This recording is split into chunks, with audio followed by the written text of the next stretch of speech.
ঢাকা শহরের রাতের নিস্তব্ধতা যখন বাড়তে থাকে তখন সমাজের বড় বড় মানুষেরা ঠিক কোথায় যায়? আলোর নিচে লুকিয়ে থাকা এক নিষিদ্ধ দুনিয়ায়, যেখানে প্রতি রাতে টাকার বিনিময়ে বিক্রি হয় মানুষের শরীর আর চাপা পড়ে যায় হাজারো দীর্ঘশ্বাস। আজকের ভিডিওতে আমরা ডুব দিতে যাচ্ছি এমন এক নিষিদ্ধ পল্লীর গল্পে, যার নাম রংবাজার। এই চার দেওয়ালের ভেতরে মুখোশধারী সমাজপতিদের গোপন তৃষ্ণা আর মেগুলোর জীবনের নির্মম বাস্তবতা জানলে আপনার রাতের ঘুম হারাম হয়ে যাবে। তো চলুন আর বেশি সাসপেন্স না বাড়িয়ে সোজা ঢুকে পড়ি রংবাজারের অন্ধকার জগতে। গল্পের শুরুতেই আমাদের নিয়ে যাওয়া হয় ঢাকা শহরে। সেখানে একটি ফোন কলের মাধ্যমে জানা যায় পদ্মার আড়ালে থাকা দালালরা কিভাবে ঢাকা শহরের বিভিন্ন অভিজাত এলাকায় তাদের অনৈতিক ব্যবসা বা হোম সার্ভিস পরিচালনা করছে। ঠিক এমনই এক মুহূর্তে গল্পের অন্যতম প্রধান চরিত্র মিনা তার গাড়িতে বসে ছিল। তখন সে রাস্তার পাশে মনিকা নামে এক মেয়েকে দেখতে পায় এবং তাকে নিজের গাড়িতে ডেকে নেয়। মিনা কৌতূহল হয়ে মনিকাকে জিজ্ঞেস করে, তুমি কবে ঢাকায় এসেছো? তখন মনিকা এক দীর্ঘশ্বাস ফেলে এমন একটি কথা বলে যা পুরো সমাজকে একটা বড় ধাক্কা দেয়। মনিকা বলে, রংবাজার তো ভেঙে গেছে আপা, এখন পুরো ঢাকা শহরেই রংবাজার। মনিকার এই কথার পরপরই গল্প আমাদের নিয়ে যায় অতীতে রানীঘাট নামে একটা জায়গায়। সেখানে গড়ে উঠেছিল একটি নিষিদ্ধ পল্লী, যার নাম রংবাজার। দিনের আলো ফুরিয়ে রাত নামলেই সেখানে তথাকথিত সমাজপতিরা আসতো নিজেদের ভেতরের অন্ধকার ক্ষুধা মেটাতে। এই রংবাজারেই মনিকাও তার জীবন পার করেছিল। এই মনিকার একটা ছোট ছেলেও আছে। একদিন মনিকার ছোট ছেলেটি বাইরে থেকে তার মায়ের জন্য একজন কাস্টমার ধরে নিয়ে আসে। মনিকাও তার চিরচেনা রূপে সেই কাস্টমারকে আকৃষ্ট করার চেষ্টা করে। সবকিছু ঠিকঠাক হওয়ার পর মনিকা তার ছেলেকে ডেকে বলে, যা তো বাবা, দোকান থেকে 2টা বেলুন নিয়ে আয়, একটা তোর চাচার জন্য, আরেকটা তোর খেলার জন্য। বন্ধুরা, আপনারা হয়তো ভাবছেন বাচ্চার জন্য বেলুন ঠিক আছে, কিন্তু চাচার বেলুন দিয়ে কী কাজ? আসলে এখানে বেলুন বলতে সিনেমার পরিচালক খুব বুদ্ধিদীপ্তভাবে সুরক্ষা সামগ্রীকে বুঝিয়েছেন, যাতে বিষয়টি স্ক্রিনে দেখতে খারাপ না দেখায়। যাই হোক, ছেলেটি দোকান থেকে সেই বেলুন নিয়ে আসে এবং কাস্টমার তার কাজে চলে যায়। ওদিকে মনিকার নিষ্পাপ ছেলেটি সেই বিশেষ বেলুনের ভেতর পানি ভরে আপন মনে খেলা করতে থাকে। সে তো আর জানে না এই বেলুনটি আসলে কিসের প্রতীক। গল্পের এই পর্যায়ে আমাদের পরিচয় করিয়ে দেওয়া হয় স্থানীয় দুইজন প্রভাবশালী রাজনৈতিক ব্যক্তিদের সাথে। একজন আসলাম, অন্যজন শিকদার কমিশনার। বর্তমানে ক্ষমতায় রয়েছে আসলাম। ক্ষমতার জোরে আসলাম চাই এই রানীঘাট অর্থাৎ নিষিদ্ধ পল্লীটিকে একেবারে গুড়িয়ে দিতে। কিন্তু শিকদার কমিশনারের উদ্দেশ্য ভিন্ন, কারণ এই রংবাজার থেকে প্রতি মাসে শিকদারের পকেটে আসতো মোটা অঙ্কের অবৈধ অর্থ। তাই নিজের লাভের জন্য শিকদার কোনোভাবেই এটি বন্ধ করে দিতে রাজি নয়। এই নিয়ে দুজনের মধ্যে বেশ উত্তপ্ত বাক্য বিনিময় হয়। এক পর্যায়ে বিতর্কের মাঝেই শিকদার কমিশনার সেখান থেকে রেগে গজগজ করতে করতে বেরিয়ে চলে যায়। এরপরে স্ক্রিনে প্রবেশ ঘটে বিলকিস বেগমের, যে কিনা এই রংবাজারের সত্তার। তার রূপটা যত না লোভী, তার চেয়েও বেশি নিষ্ঠুর।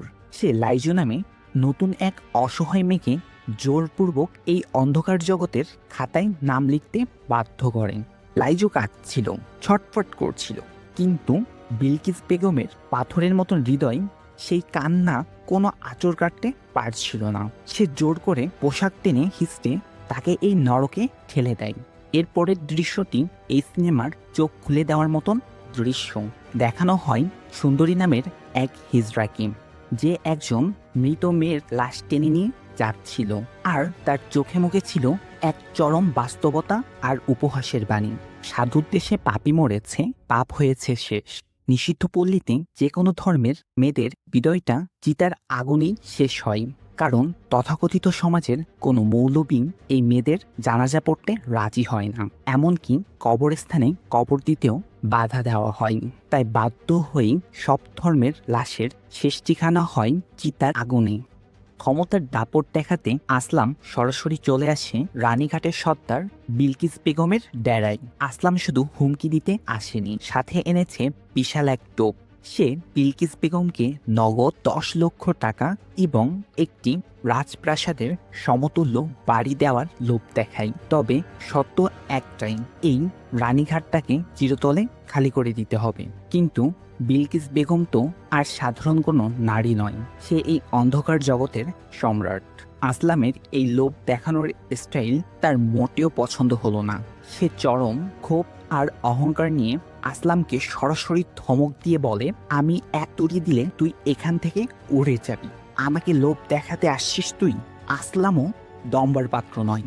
যাওয়ার সময় সেও পাল্টা হুমকি দিয়ে চাই, আমিও দেখে নেব তোরা কিভাবে এখানে টিকে থাকিস। দুই পক্ষের এই মুখোমুখি সংঘর্ষের পর সিনে প্রবেশ করে জাহিদ নামে নতুন এক চরিত্রের। এই জাহিদ সম্পর্কে বিলকিস বেগমের আপন ভাগ্নি। জাহিদ বাস্তব পরিস্থিতিটা বেশ ভালোভাবে বোঝে। সে এসে বিলকিস বেগমকে সাবধান করে বলে, খালাজান, এবার পরিস্থিতিটা কিন্তু ভিন্ন। রাজনৈতিক চাপ আর আদালতের আইনি ক্ষমতার জোরে আমাদের এই রানীঘাট আর মনে হয় বাঁচানো যাবে না। ভাগ্নের মুখে এই আতঙ্কের কথা শুনে বিলকিস বেগম গর্জে ওঠে। সে সাব জানিয়ে দেয়, যত টাকা লাগে লাগুক, কিন্তু রানীঘাট রক্ষা করতেই হবে। এটা আমাদের আজকের নয়, 400 বছরের সম্পদ। খালার এমন জেদ দেখে জাহিদ আর বসে থাকে না। রানীঘাটকে আইনি ডেরাকল থেকে বাঁচাতে সোজা চলে যায় উকিলের কাছে। উকিল নগদ 2 লক্ষ টাকার বিনিময়ে আশ্বস্ত দেয় তাকে এই মামলায় জিতিয়ে দিবে। গল্প এবার মোড় নেয় অন্যদিকে। আমাদের নিয়ে যাওয়া হয় সেই সমাজপতি শিকদার কমিশনারের বাড়িতে, যে বাইরে বড় বড় নীতির কথা বলে। দেখানো হয় কমিশনারের কলেজে পড়ুয়া মেয়ে মুন্নিকে।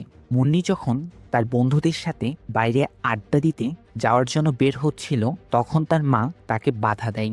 সেই মুহূর্তেই বাইরে থেকে মাতাল অবস্থায় ঘরে ফিরে কমিশনার সাহেব নিজেই। নিষিদ্ধ পাড়া থেকে নেশা করে ফেরা কমিশনার যখন জানতে পারে তার মেয়ে এই রাতে বাইরে যাচ্ছে, সে রেগে ফেটে পড়ে। নিজের মেয়ের উপর সে চিৎকার চেঁচামেচি করতে শুরু করে। ওয়েট বস, ভিডিওটা শেষ করার আগে একটা অসাধারণ মুভির কথা শুনে যান। কখনো ভেবেছেন 13 জন সুন্দরী নারীর গায়ের মোহনীয় ঘ্রাণ চুরি করে যদি পৃথিবীর সেরা সুগন্ধি বানানো হয়, তবে সেই নেশা কতটা ভয়ঙ্কর আর পৈশাচিক হতে পারে? কথা দিলাম, এই সিনেমার প্রতিটা দৃশ্য যেমন আপনার স্নায়ুতে উত্তেজনা ছড়াবে, তেমনি এর ক্লাইম্যাক্স আপনার কল্পনাকেও হার মানাবে। মুভিটা মিস করতে না চাইলে স্ক্রিনে আসা ভিডিওতে ক্লিক করুন।